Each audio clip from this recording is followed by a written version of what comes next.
All right, Shalom. I want to start off by giving all praises to Yahweh Bashem Yahweh Shai, Bashem Rachak Wadash. Double honors to the elder apostles, the GMS who rule well, and also honor and salutations to those of you who are of the hopeful elect and are out there teaching the word in sincerity and truth. All right, so today I want to talk about something that crossed my mind. I was watching a video of the elder apostle bar. Matter of fact, let me go and see what this was called real quick. Bear with me for a second here.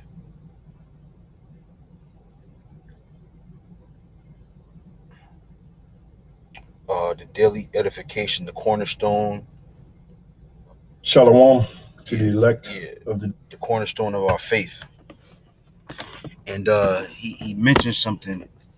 And you know sometimes when you're listening to the videos, you'll catch a word, and then the video will still be playing, and it's not that you're not listening, but you get lost in that word, and it carries you to a thought, and that's what happened to me. And he mentioned the word comfort, right?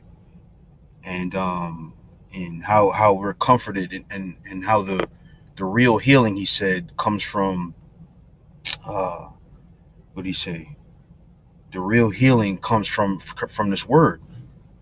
And that's very true. You know you know we we we've been healed, or we are beginning to be healed and mended by the hearing of this word. Matter of fact, let's see, what is that, John 17? Let me see. John 17. Bear with me for a second here. I don't know exactly what verse it is.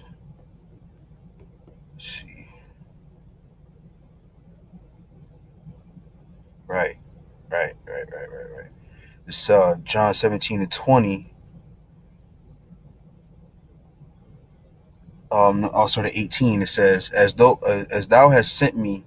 I'm sorry. This is John 17 and 18. It says, as thou hast sent me into the world, even so have I also sent them into the world. And for their sakes I sanctify myself, that they also might be sanctified through the truth. Neither pray I for these alone, but to them also which shall believe on me through their word. Right.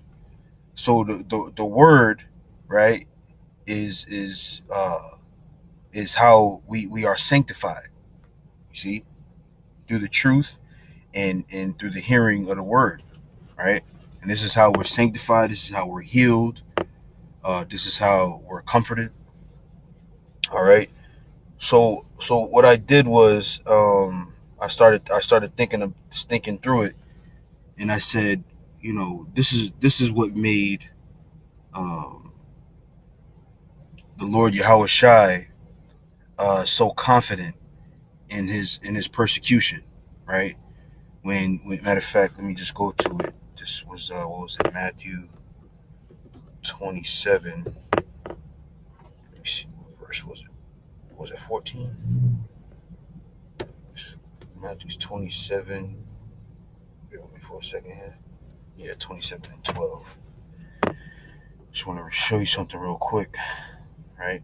This is Matthew 27 and 12. Actually, I'll start at 11. It says, and Yahweh Shai stood before the governor, and the governor asked him, saying, art thou the king of the Jews?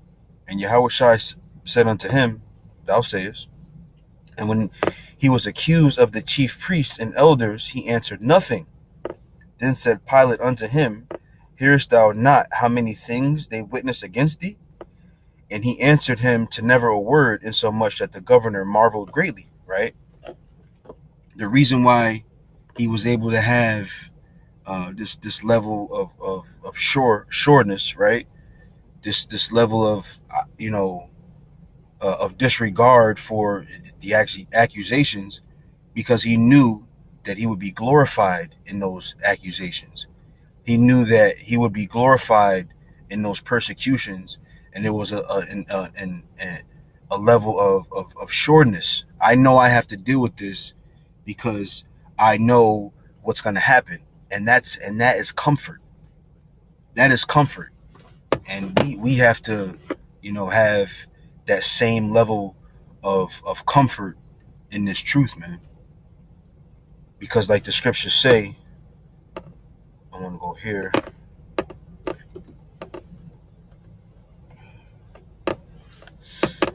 This is Isaiah 55:11. It says, "So shall my word be that goeth forth out of my mouth. It shall not return unto me void, but it shall accomplish that which I please, and it shall prosper in the thing whereto I sent it." So this is the power that we're following. This is the power that we're worshiping. He makes good on his promises. So we should be comforted by the things that were written for us and were left here for us out of these scriptures. Right? So I wanna go into these where I did a word search on the word comfort, right? And I pulled up a couple of scriptures, so I'll read them here. This is Psalms 23. Right?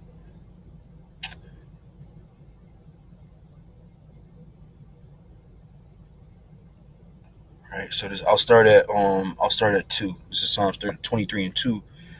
It says, "He maketh me to lie down in green pastures.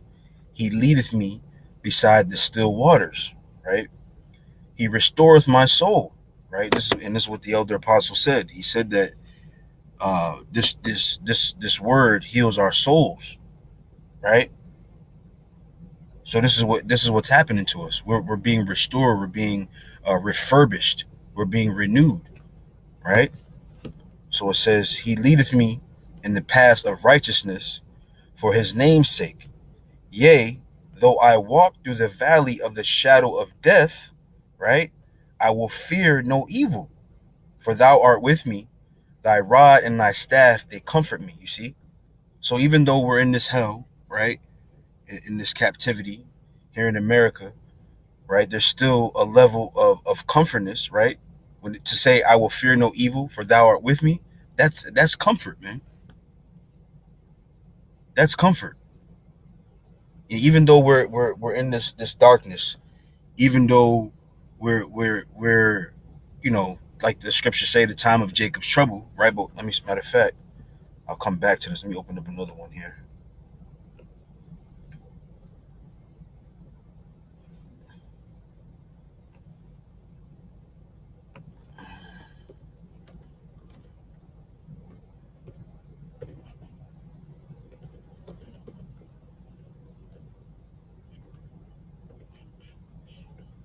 I just want to show you something real quick.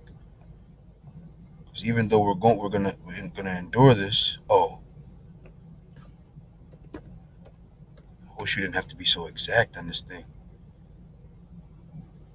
Okay, this is Jeremiah 30:7. It says, "Alas, for that day is great, so that none is like it. It is even the time of Jacob's trouble, but he shall be saved out of it." You see? So we know these things are going to happen, but what keeps us going, right? Because one would say, well, if America's going to be destroyed, then y'all going to get destroyed too. No, we have a level of comfort, right? A level of confidence, a level of belief that we're going to be delivered out of here, man. And that is what comforts us, okay? Because we know that we worship and we follow a power that makes good on his word, man. You see?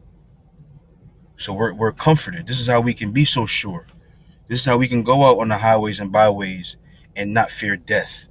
This is how we can go out on the highways and byways and not fear persecution.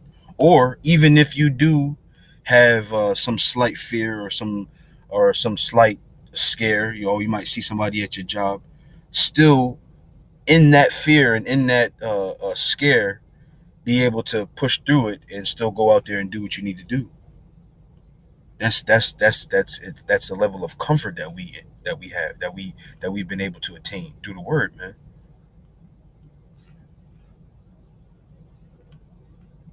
Oh man, bear with me for a second. I'm gonna pause here